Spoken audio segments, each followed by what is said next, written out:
Hey y'all, my name is Ariel and I run Competitors Edge Massage. Today we will be talking about the basics of foam rolling. Before we begin, the foam roller always needs to be perpendicular to the body. We always foam roll from beginning to end of a muscle, that is, from a joint to a joint. We will begin with the IT band. The IT band is on the outside of the leg and runs from hip to knee. Be sure you are stable on the foam roller. You can keep both legs stacked together or drop a foot forward for more stability.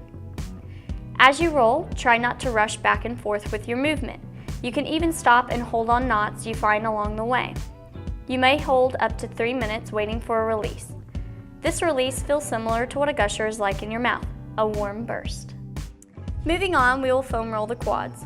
Quads are found on the front of the leg running from hip to knee. You can begin with both legs on the foam roller, or if you're not feeling enough pressure, you can step 1 foot forward. If you're not flexible enough for this position, you may move to the end of the foam roller and place one leg on the foam roller while the other hangs off. This will allow more pressure to be applied when you roll. From here, we move to the hamstrings. Hamstrings are found on the back of the legs, running from hips to knees.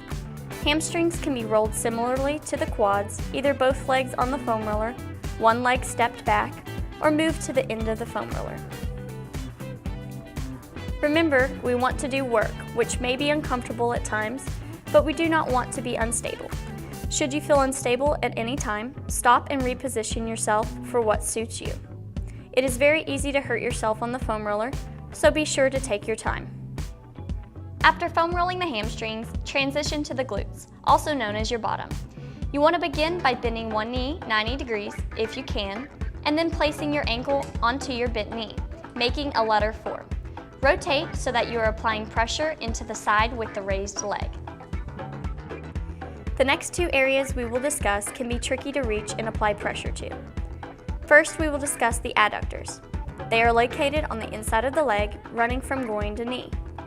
Because you must be flexible enough to reach this area, it may be best to stick with stretches or use a pin roller. If you are flexible enough to reach this area, as you roll, use your arms to push the body up, allowing more pressure to be applied to the adductors. From here, we will roll the calves. Calves run from knee to ankle on the back of the legs. Calves can either be foam rolled with both legs on the foam roller at the same time, or with your legs stacked one on top of the other to apply pressure onto the calves. Be sure to lift your bottom off the floor as you roll to apply pressure. If you find neither method works, consider stretching your calves on a step or a wall. Now that we understand how to foam roll the lower half of the body, we will discuss foam rolling the back. When you are foam rolling the back, you want to be sure to never foam roll the whole back in one go. Instead, begin by finding your mid-back. This will be your start point. Start by foam rolling mid-back down to hips and then mid-back up to shoulders. When rolling your shoulders, you may place your hands under your head for support, and/or you can apply more pressure to either shoulder by extending one arm over your head and rotating your body into the shoulder while you roll.